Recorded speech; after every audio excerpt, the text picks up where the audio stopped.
Olá, meus queridos irmãos e irmãs, que bom mais uma vez podemos compartilhar a palavra de Deus para as nossas vidas ficarem mais cheias de esperança, para as nossas vidas ganharem um outro contorno a respeito da situação que nós estamos vivendo. E eu quero ler com vocês um texto que se encontra no livro do Êxodo, no capítulo 20, os primeiros 5 versículos do Êxodo, no capítulo 20, onde está ali exposto o capítulo, os mandamentos, o decálogo. Diz assim a palavra de Deus: e Deus falou todas essas palavras. Que palavras Deus falou? Eu sou o Senhor, o teu Deus, que te tirou do Egito, da terra da escravidão. Não terás outros deuses além de mim. Não farás para ti nenhum ídolo, nenhuma imagem de qualquer coisa no céu, na terra ou nas águas debaixo da terra. Não te prostrarás diante deles, nem lhes prestarás culto.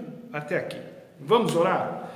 Senhor nosso Deus e nosso Pai, que bom podemos, ó Deus, interagir com o teu povo, podemos, ó Deus, pregar a tua palavra, e eu sei que ela, que não volta vazia, há de ser acolhida pelos corações que estão ávidos por ouvir uma boa notícia, por ouvir que o Senhor se importa, que o Senhor, ó Deus, está cuidando, está no seu alto e sublime trono, ó Deus, olhando e, ó Pai, intervindo à medida que as coisas se encaixam nos teus planos, ó Deus.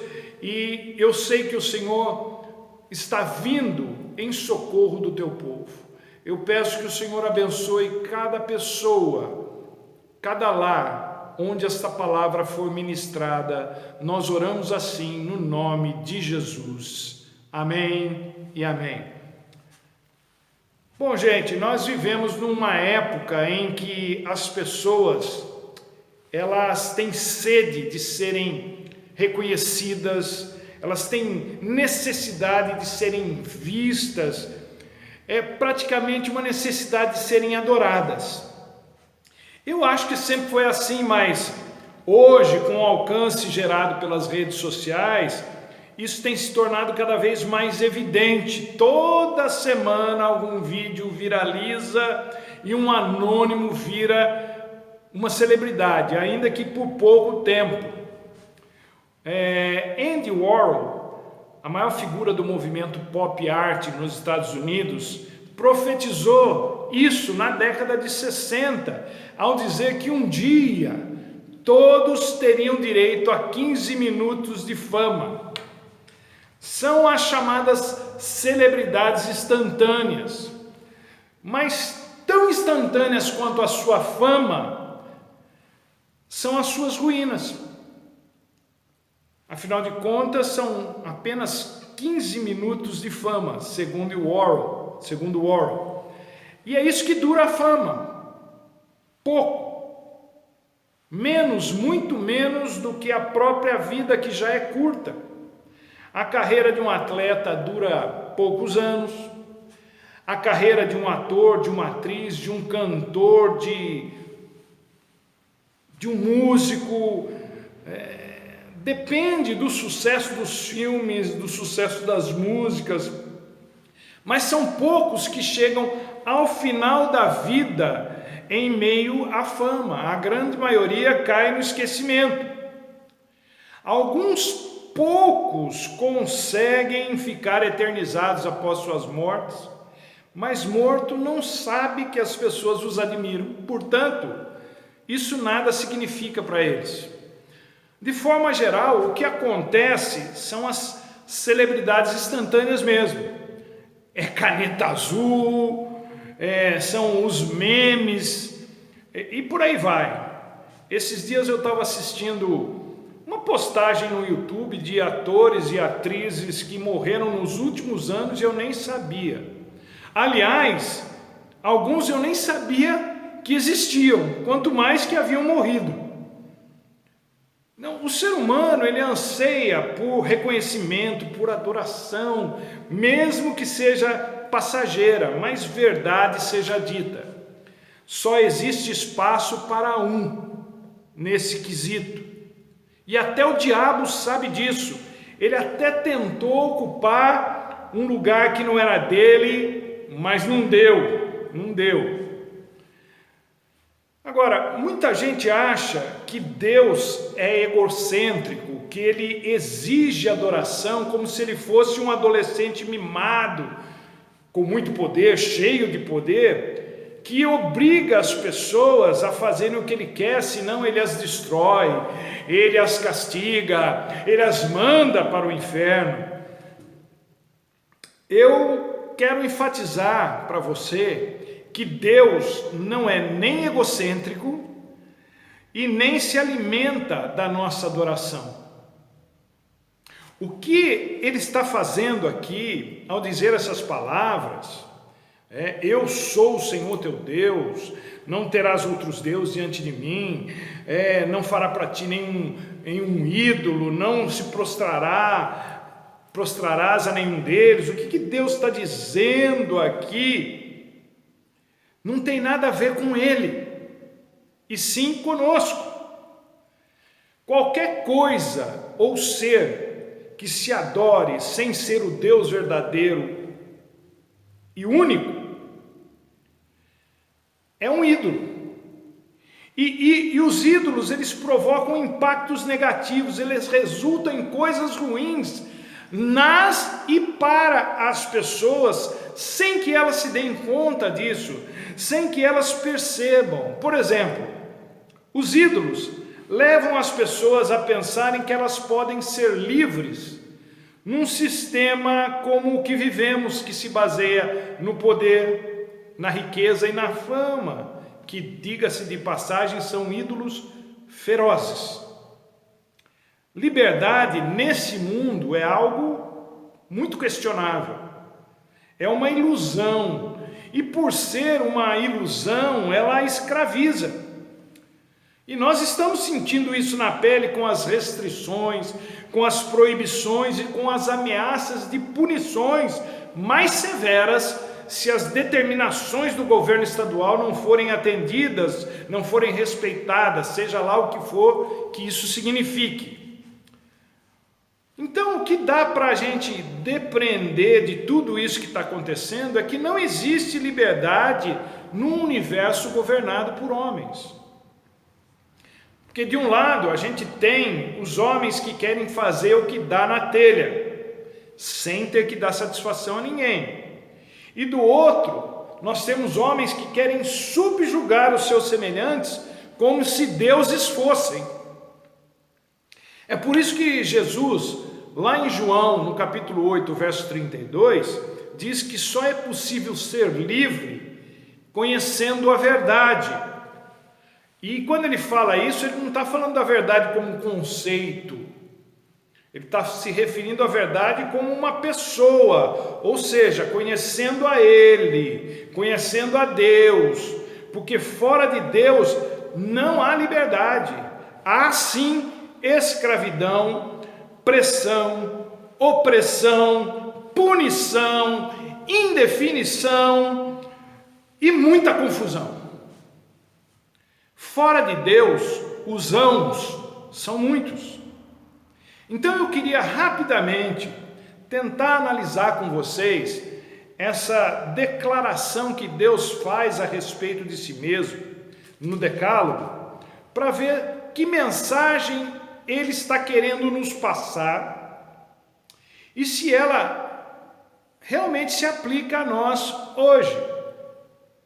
Então a primeira observação que eu quero fazer com vocês, ele diz assim: eu sou o Senhor, o teu Deus, que te tirou da terra do Egito, da terra da escravidão. Em outras palavras, eu sou o Deus que faz, o Deus que age, o Deus que tem poder para mudar qualquer situação.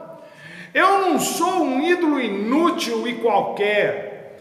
O mundo, após a queda, à medida que se afastava do Éden, também se afastava de Deus. Mas mesmo assim, há algo intrínseco no ser humano que faz com que ele se apegue, ele busque algo que está para além dele mesmo. É por isso que o Eclesiastes fala que Deus colocou a eternidade no coração do homem.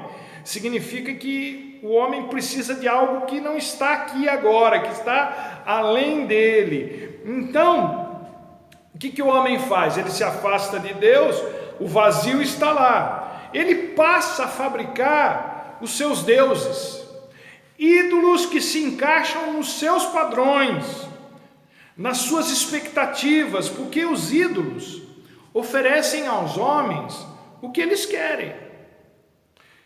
Ao passo que o nosso Deus oferece aos homens aquilo que eles precisam.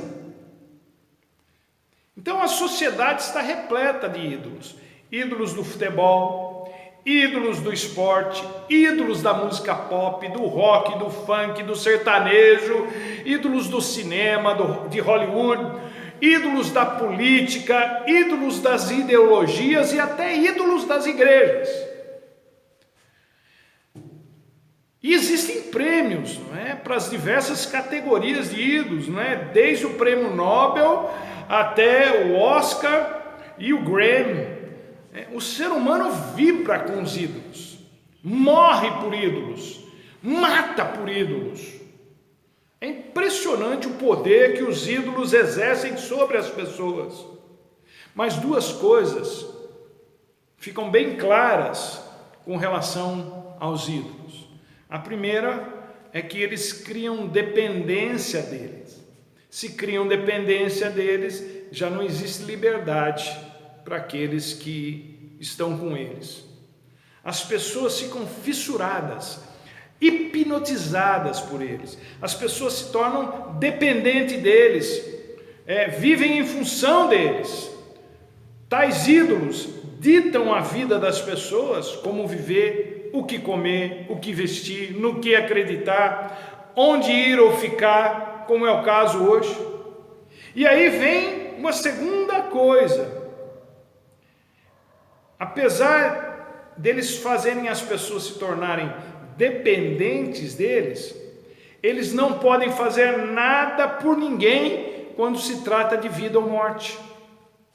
Eles são impotentes, têm boca, mas suas palavras só emitem sons desconexos. Suas palavras não curam, não libertam, não salvam como as palavras de Jesus. Eles têm olhos, mas não veem o que e como Jesus vê o todo. Eles têm ouvidos, mas só ouvem o que dá prazer aos seus ouvidos, e não estão nem aí para o clamor dos que sofrem. Eles têm narizes, mas não suportam o cheiro daqueles que consideram inferiores. Têm mãos, mas não encostam em qualquer um, como Jesus fazia e continua fazendo.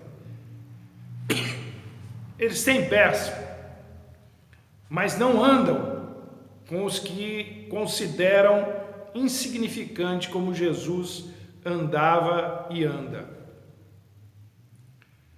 Para ser ídolo, tem que haver um distanciamento entre ele e os seus admiradores.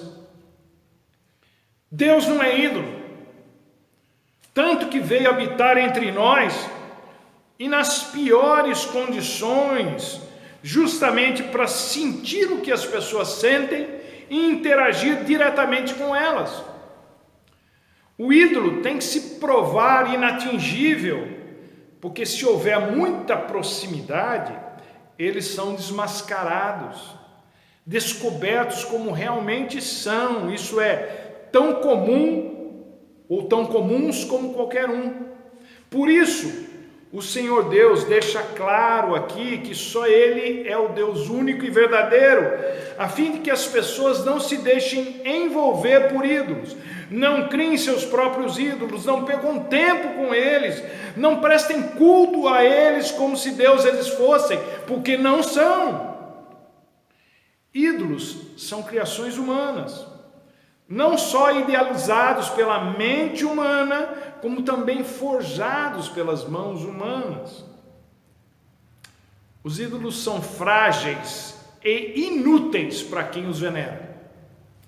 Os deuses, os ídolos do Egito, nada puderam fazer diante das pragas que vieram sobre eles. Os deuses, os ídolos do Egito, não puderam impedir que o exército de Faraó fosse engolido pelas águas. O ídolo dos filisteus, um deles, Dagon, teve que se curvar à presença do Deus vivo, representado pela Arca da Aliança. Está lá descrito isso aí no primeiro livro do profeta Samuel, no capítulo 5. Os ídolos são a tentativa humana de dominar aquilo que eles não conseguem entender. Mas ídolos nada podem fazer. E isso está sendo constatado nessa pandemia.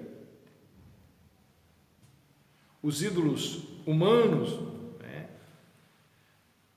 sabe o que eles estão fazendo? Dizendo para você ficar em casa, ou seja, dizendo para vocês fazerem o mesmo que eles. Eles também estão escondidos.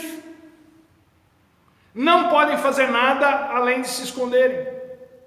Eles não têm a cura, não têm a solução, não têm a salvação nem para eles mesmos. Lembrem-se, Deus está falando, de quem tirou vocês da servidão, do jugo do pecado. Eu sou o Senhor, o teu Deus, que te tirou do Egito, da terra da escravidão. Eu fiz isso e não outro, porque os outros, os deuses do Egito, os ídolos, mantiveram vocês aprisionados e escravizados por mais de 400 anos. Nenhum deles se preocupou com vocês, só eu, o Senhor. No meio do panteão de deuses egípcios, não houve um que ouvisse os seus lamentos e fizesse alguma coisa por vocês. E eles nem podiam, porque eram criação humana. Tinham ouvidos, olhos,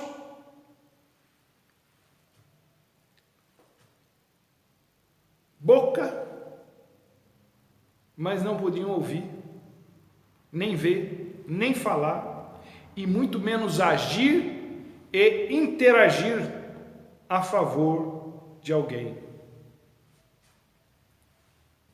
Eu sou o Senhor, o teu Deus, que te tirou da terra do Egito, da escravidão. Eu sou o Deus que tem poder, o Deus que faz, o Deus que muda as situações. Segunda observação que eu quero fazer a respeito dessa expressão, eu sou o Senhor, o teu Deus, que te tirou do Egito, da terra da escravidão, é que isso não é um discurso ufanista, é uma direção, um norte, uma bússola. O povo de Israel sabia que ia chegar numa terra para se estabelecer, a chamada terra prometida. Mas durante a jornada, muitas coisas ficaram esquisitas, difíceis, sem explicação. Muita gente começou a questionar se o que estavam fazendo era a coisa certa. Questionaram a liderança de Moisés. Foram anos de muita luta e foi Deus, através de Moisés, da coluna de fogo e da nuvem, quem guiou aquele povo nos seus 40 anos de deserto. Gente, nós estamos no meio de uma tempestade que não nos permite ver para onde estamos indo. Ninguém sabe como isso vai terminar ou quando isso vai terminar. O mundo está às cegas. O que se tem é um grupo de cegos que arroga que sabe o que está fazendo, guiando outros cegos que não sabem para onde estão sendo levados. Essa é a situação. GPS, bússolas, sextante, astrolábio, essas coisas antigas, né? Mapas, previsões de opiniões não podem nos ajudar. Deus é o farol pelo qual devemos e precisamos nos orientar. O céu sempre foi e sempre será o lugar para onde olhar quando nada mais puder nos ajudar. Quando não existia o GPS, os satélites, as pessoas se orientavam pelas estrelas. Não é à toa que o Salmo 121 declara e conclama quem quiser buscar socorro que olhe para cima. Eleva os meus olhos para os montes, de onde me virá o socorro? O meu socorro vem do Senhor. Por quê? Foi Ele que fez o céu e a terra. É do Senhor que vem a orientação, a direção, o auxílio, o socorro que a gente precisa. Uma terceira observação que eu queria fazer com vocês aqui: eu sou o Senhor, o teu Deus, que te tirou do Egito, da terra da escravidão. De nada adiantaria ter sido liberto da escravidão se o ato divino parasse por aí. E não parou. Deus demonstrou ser poderoso para reverter uma situação que já durava séculos. Ele liberta seu povo e os conduz pelo deserto. Mas ele não só é uma direção, um norte, só conduz, só mostra para onde tem que ir. Ele sustenta o povo no deserto de forma sobrenatural. Muita gente está preocupada com a questão econômica e com razão. Tempos difíceis estão começando a dar seu tom de estreia para muita gente que achava que estava com a vida ganha. Mas eu sei em quem tenho crido, e também sei que Ele é poderoso para nos ajudar a suportar tanto o vale da sombra da morte, como o período de vacas magras. E eu sei que Ele vai fazer isso de uma forma sobrenatural, inesperada, uma forma que a gente não imagina. Deus vai nos prover nesses dias de incertezas, dias de escassez. O maná, metaforicamente falando, vai vir. A água vai brotar da rocha, se preciso for.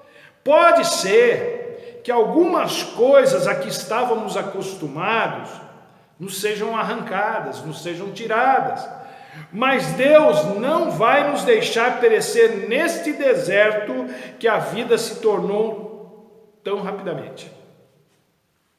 Talvez tenha chegado a hora da nossa fé ser provada pelo fogo, não sei. O que eu sei é que Deus continua sendo Deus do mundo em que os homens acham que são donos. Eu me lembrei de uma frase dos guerreiros imortais do filme Highlander, e que eu acho que se aplica aqui. Quando eles duelavam entre si, a frase era o seguinte: só pode haver um.